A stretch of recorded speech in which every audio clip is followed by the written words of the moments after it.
Hi friends! So it is Crazy Hair Friday. Okay, actually not. It is just Friday. But I have a lot of people asking me how I was able to turn this, your regular piece of poster board from the Dollar Tree, into this lovely sign that is going to be hanging on my wall after I shoot this video. So I'm going to give you a tutorial and tell you how you can transform a standard piece of poster board into something fantastic. So let's get started.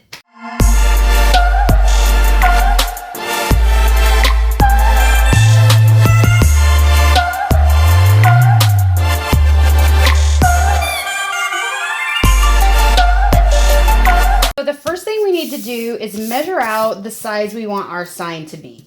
For the sake of time in this video and it not being too long, I'm not going to recreate the exact family sign, but I'm going to create a sign that I've been wanting to make anyways out of foam board. So I am going to measure out the size I want this new sign to be. I will make sure I leave the exact dimensions to that family sign in the drop down box below, so that way if you want to recreate that, you have the exact dimensions that I used.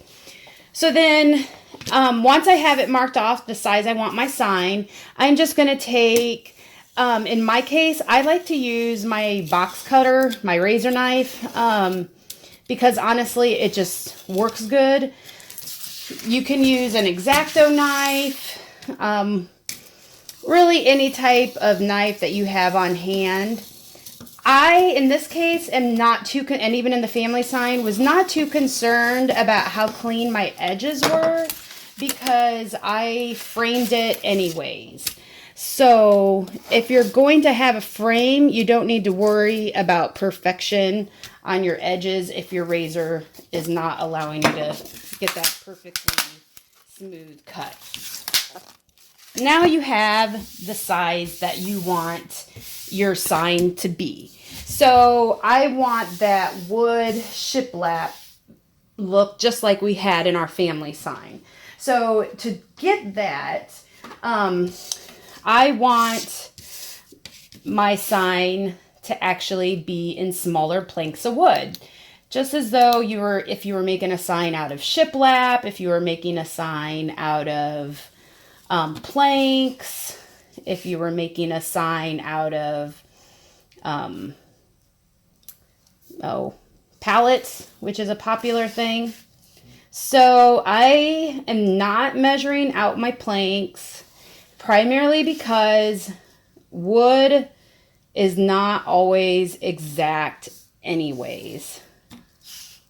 So I am honestly not too concerned about if it's perfectly the same size. Now on the family size, what I did was I cut one like this. I would have cut the end piece off.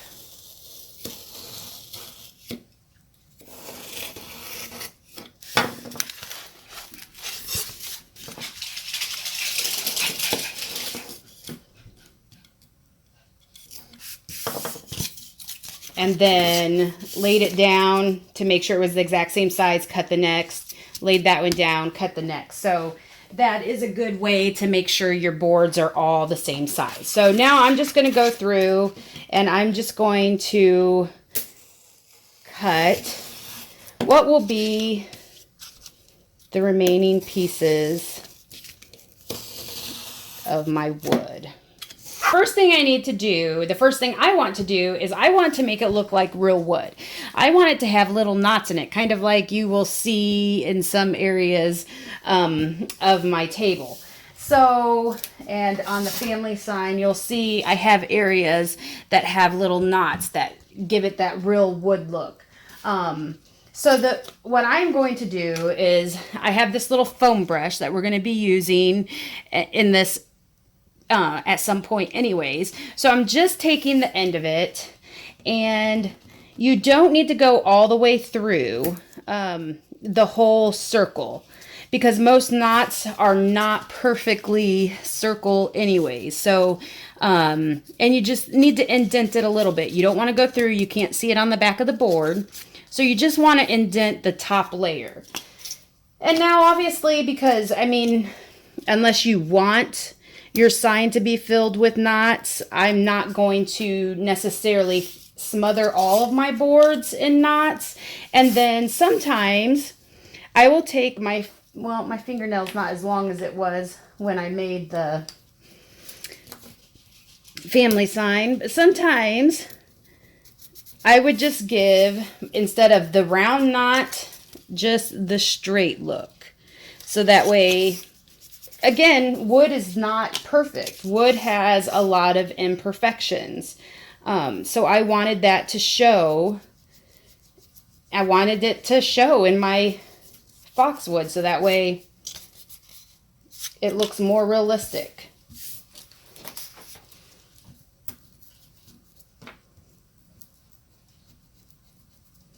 So if you want your wood to look really naughty, go to town. If you only wanted to have just some casual wood, some casual knots throughout, I'll have some that are bigger than others, some that are smaller, some that are straight, some that are half moons, some that are full moons. I'll have a whole bunch of them. So then next, we're going to use the Antique Wax by Folk Art. And the first thing we are going to do is, I'm using like one of these little chip brushes. You can get them at the Dollar Tree. You can get them at any home improvement store. And you can definitely get a pack of them at Walmart. And I'm just going to get some of the antique wax on there. And the first thing I'm going to do is just put a big amount into the imperfections, into the knots that I just made. And you want a decent amount because this is wax. This is not paint. So this is going to work a lot like stain. Some of it will wipe off. The full color won't stay. And I want my knots to be darker, just like in real wood. Your knot area is much darker than the wood itself. So I have all of the little knots or the imperfection areas covered with the antique wax. I try to let it sit there, let it really soak in, and so that way the cracks will pick up a lot of it. Then what I do is I go back to that first one and I just take this and I just kind of go out from there. I use what's left on my brush and I use what I picked up from that knot and I go out. I just swipe out. And as you can see, hopefully the camera will pick it up.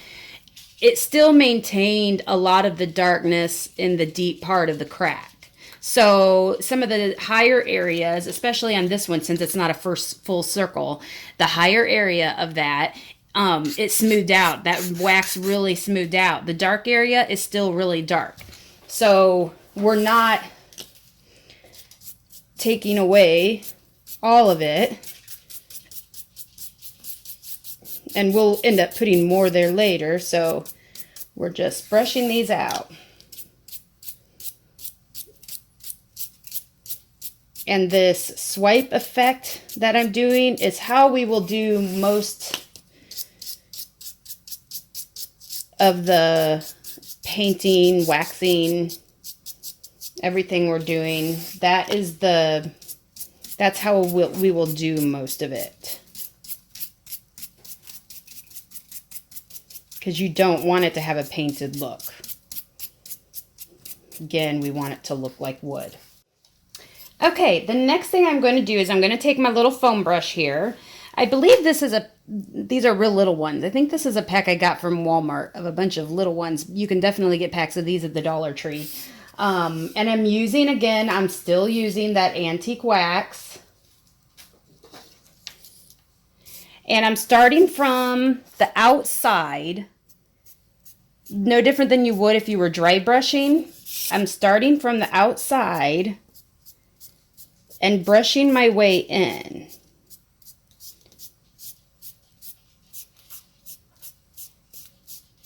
Giving it a thin coat. Because you have to remember, this is poster board. If you stick poster board outside, what's it going to do? That outer layer is going to curl up.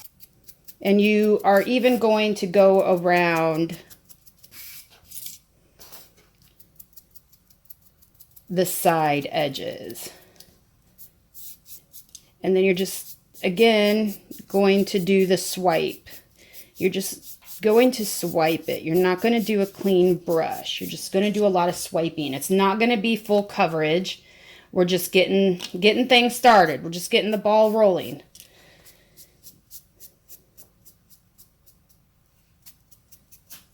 Do this to all of your planks that you're going to be using. Okay, so now all of your planks should have this effect on it. You still see some of the white. Your knots are a little bit darker, but you did take some of that paint from them. And you have a base to your brown coat. So next we are going to use Hazelnut by Waverly. It's a chalk paint. And we are going to put a little bit on here.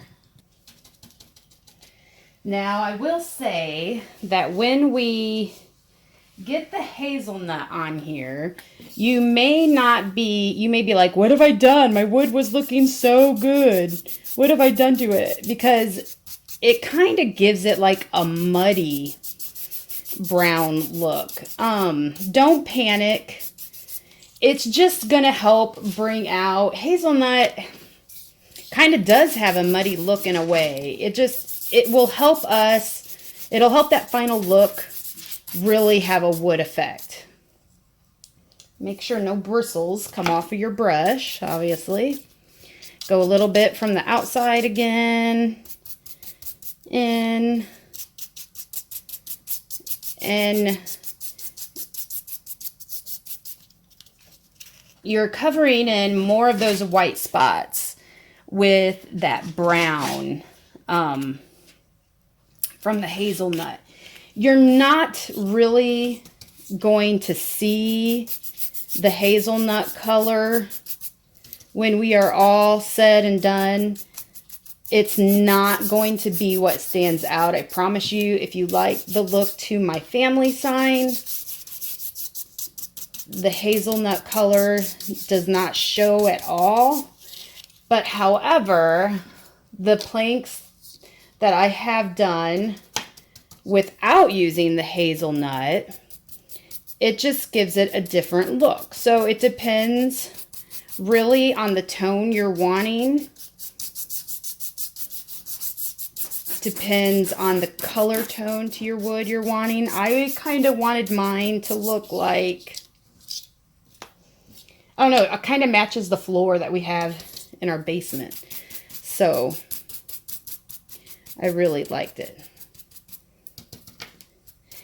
And again, this is, you're going to be go completely outside the way you would typically paint things. You're not trying to be smooth and have these perfect lines. A little bit more on this one. You're not trying to be smooth. You're not trying to have these perfect lines. That's not the goal here. That's not what's going to get you the wood look. So now you can definitely see the hazelnut color mixed in. It makes it much, much lighter, definitely. So if you want the light wood, if you're going for that look, you'll probably keep a lot more of the hazelnut in than you will the antique wax, like what I used. So that is the last of the hazelnut that you're going to see. That's the last we're going to use on the hazelnut. So the next thing we're going to do is we're going to go back to the antique wax. And we're not really going to see the tops of this because it's going to be framed in, but we may see the sides a little bit. So what I'm going to do is I'm going to go in with my antique wax, and I'm just going to blot. I didn't have enough on my brush there. We're just going to blot this in just in case that is seen at all. We have it blotted in and it blends in with the rest. So we're going to blot the sides in there to where you can't see the white. And then now you can see how, because of doing the edges, it caused more to get on the top, which is perfect. That's what we want. So now we're just going to take it, though, and we're going to smooth it in.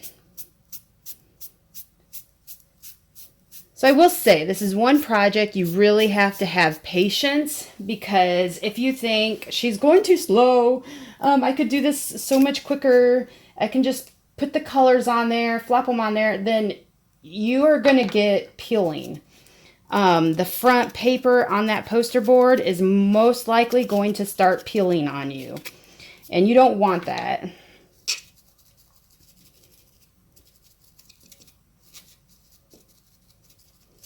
So if you take it slow, you are going to get a much better look. If you thought my family sign looked like real wood, take it slow, because that's how I got it. This is also a good time to go in and blab more in your cracks, because we have time for those to blend in. So do the sides, dab a little bit more,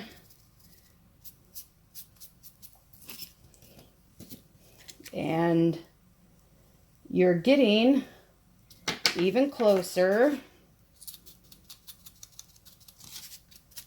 to the final product. And it's actually really easy. I hope these steps aren't making it seem harder than what it is. I mean, obviously, I've already gotten this far in just a few minutes, so don't get overwhelmed. Don't be like, okay, nope, I thought I could do this, but clearly it's taken a lot more work than I expected. It's not.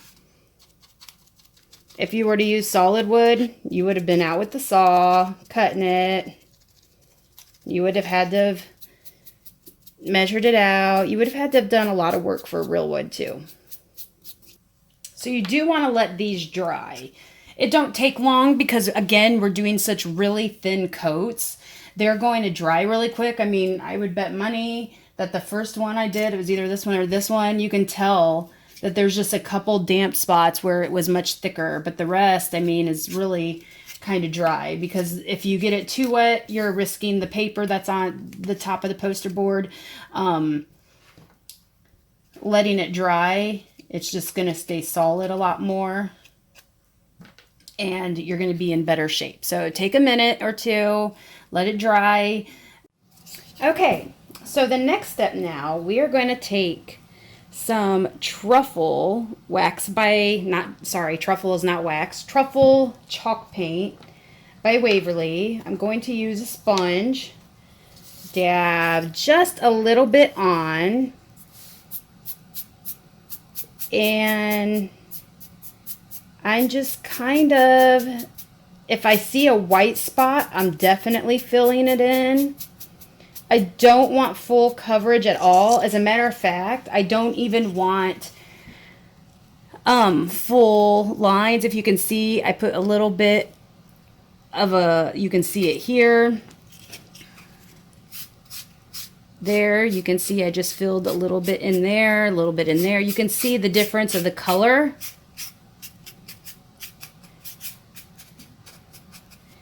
Definitely any white areas.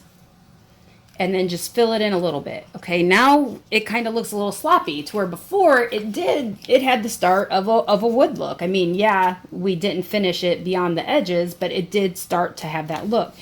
You're like, well, you just made it sloppy. Yes, but now you're going to go back to your antique wax brush, And now, kind of go over the whole thing. You don't want a lot on your brush. You don't need a lot. And you're doing this, the truffle, obviously you saw, I just put it on. It didn't have time to fully dry. So it's kind of, this antique wax, I guess you can say, is kind of blending in with it.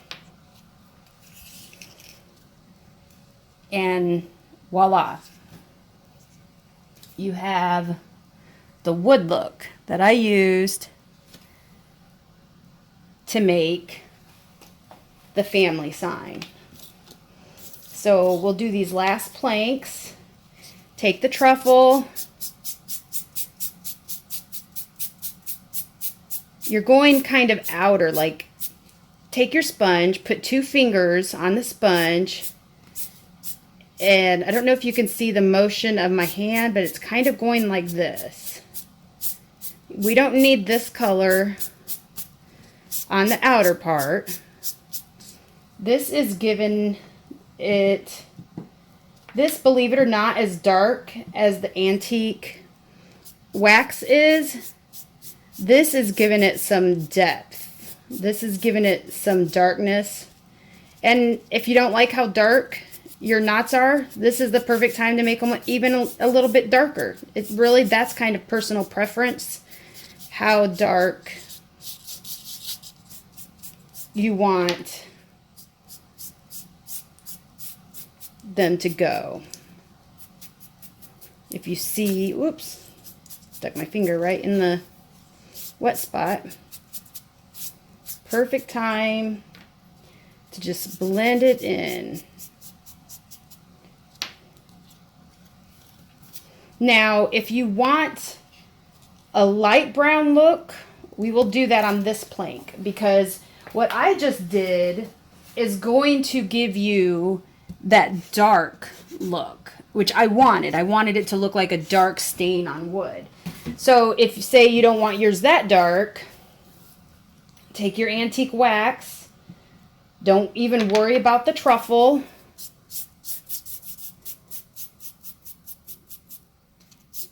And we're going out. I guess it's not that it's not dark. It just gives it a completely different look. A look I love. I actually have a couple projects where I did this. I wanted the kind of like a lighter brown. And I wish you could feel the pressure. I know you can't. You can kind of see how I'm moving my arm, but I wish you can feel that I'm just kind of like so lightly, just almost like a dusting. But this, so this gives it a completely different wood look. This, almost like, it's hard to describe, but definitely not as dark. So it depends on how dark you want to go. So as you can see, the darkness that I did in the family sign, you don't have to do a sign that dark. You can do something in that color of wood. So now though, obviously, I do need to go in with some truffle so that way I can finish the sign. And it will match all the other planks that I have. Whoops, oh my goodness. So as weird as it sounds, that truffle darkened it up. So sometimes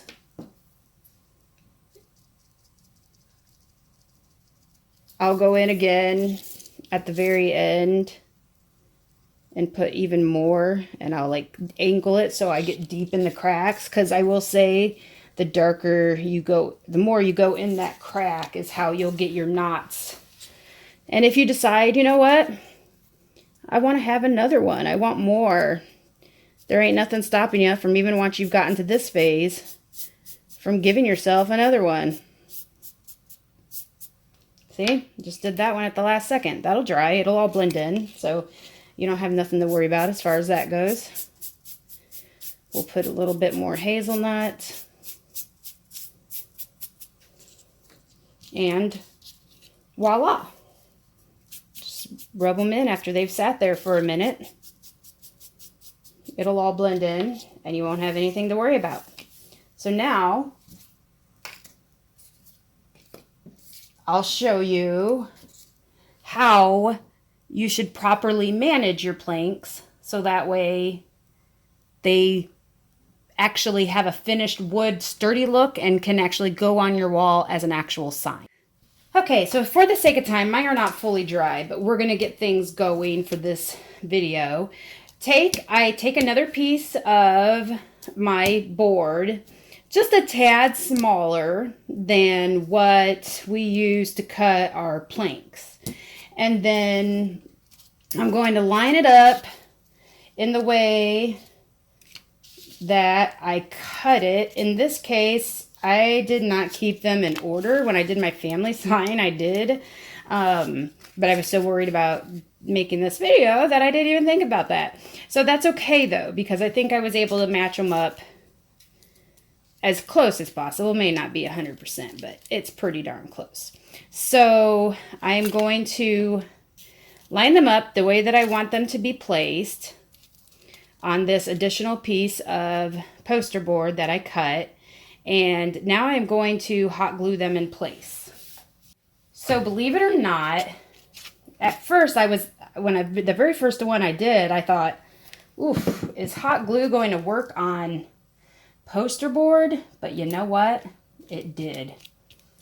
And I will show you at the end of this video, I will show you the very first project I did in this method. Some of you may not know that last year, 4 days before Christmas, we had a house fire. And we spent months in a hotel. That's when I got into crafting, or DIYing, I should say. I've always kind of been a crafter. But when we moved back in, I had a whole laundry room to do because that was the room that our fire started. And I had seen the sign that I wanted, and they had made it out of real wood, but I didn't have real wood at the time. I was working. It was before I lost my job from the coronavirus, and I didn't have time to go get real wood, paint it, cut it, go through all that work. And I made my first sign with this method. Now, granted, I've learned a lot along the way, and it clearly was not as good, but I like it. I mean, it's in my laundry room. It looks good.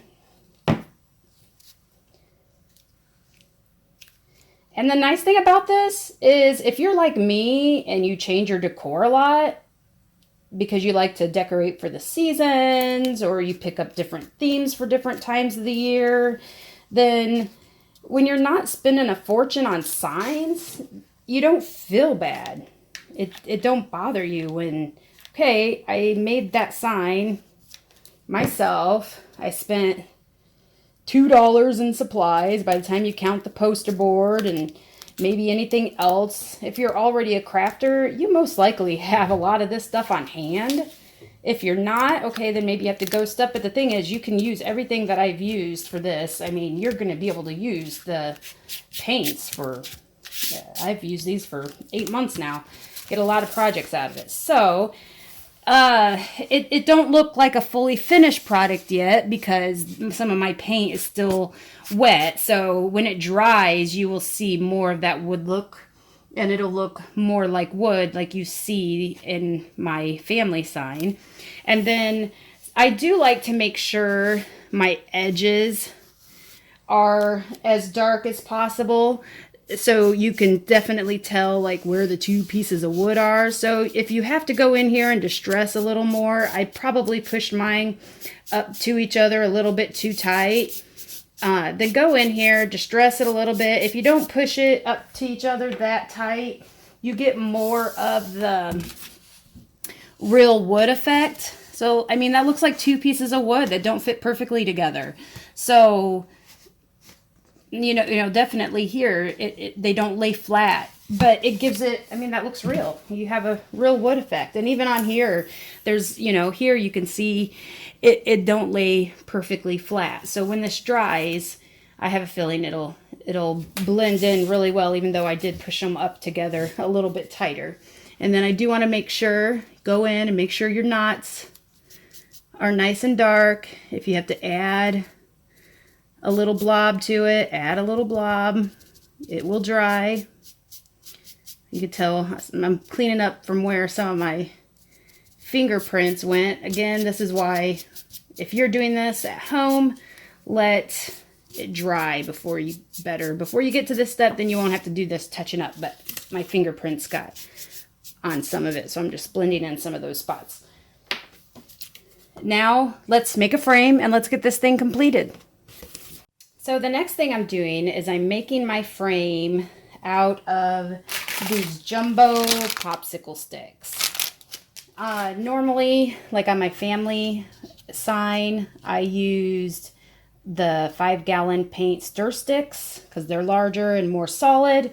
But since this is going to be a small holiday sign that's only going to be used around the holidays, I decided, and it's a much smaller sign, I decided, whoops, sorry about that. I decided that I thought this would work just fine. So as you can see, I have some of them done. I'm just taking the popsicle sticks, using my box cutter, and when I cut them off, I do sand the edges a little bit because sometimes they can be a little rough, but honestly, like 2 swipes and it's good. Okay, so now I have taken my jumbo popsicle sticks that I have already cut, and I painted them in my antique wax. So that way it will go well with the color that I did my wood. To really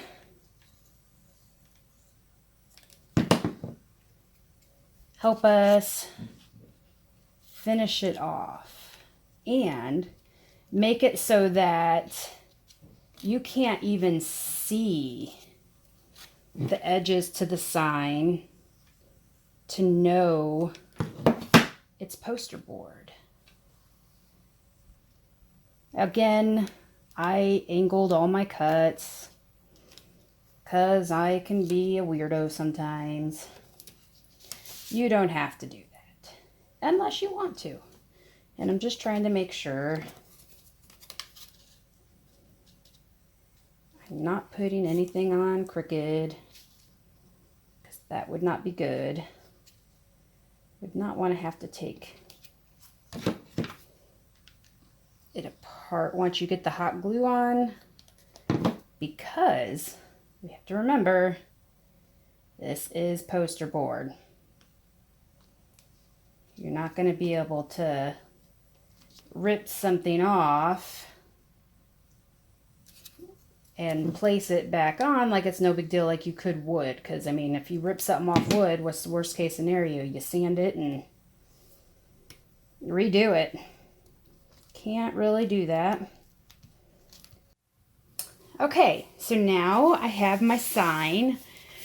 My frame is still drying a little bit. I had to go fix that spot that wasn't pretty level. And I have this sticker that I got from the Target dollar spot. And the main reason I'm showing you this, even though it's not the actual, like how to make wood out of poster board, is to show you that you can actually paint on this. If you had a stencil, you can use a Cricut or a silhouette. The family sign that I made out with my Cricut. That's where the words came from. I have this from the Target dollar spot, and I've been wanting to do this, so I just thought this was perfect. And it works no different than putting something on that you did do with your Cricut. The only thing that I'll say is, like, you see how I'm holding up the top edge? I try not to push down too hard on the areas that don't have words, because I don't want to risk peeling off the paint. I don't want to risk any of it coming off. I was really nervous the first time that I did this. But I was surprised when I made that family sign. None of my paint came off, but I did it really slow. I tried not to put more on there than what I needed.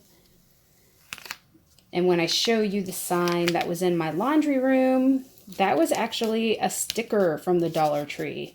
So if you're not able to get your hands on any wording like this, keep your eye out at the Dollar Tree. They have all kinds of stickers that you can use to create signs out of, because that was before I even had a Cricut. So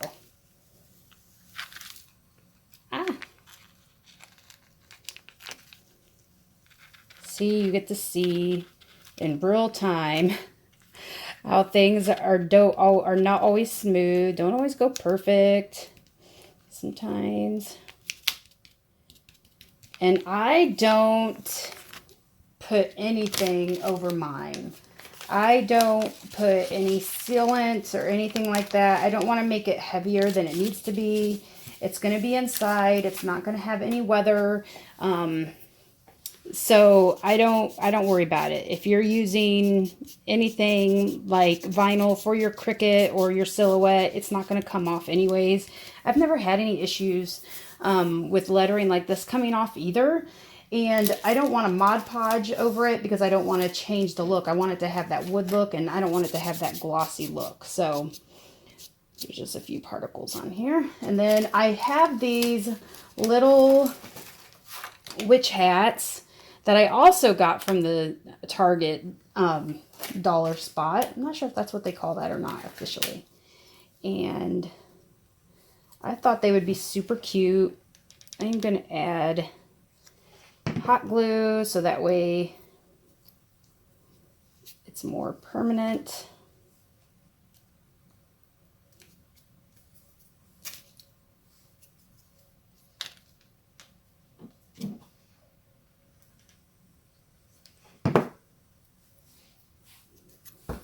Hot glue likes to go everywhere, don't it?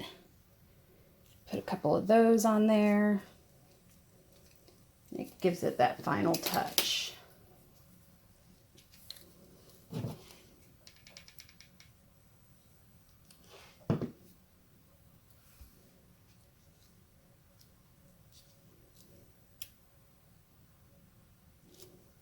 So for $3,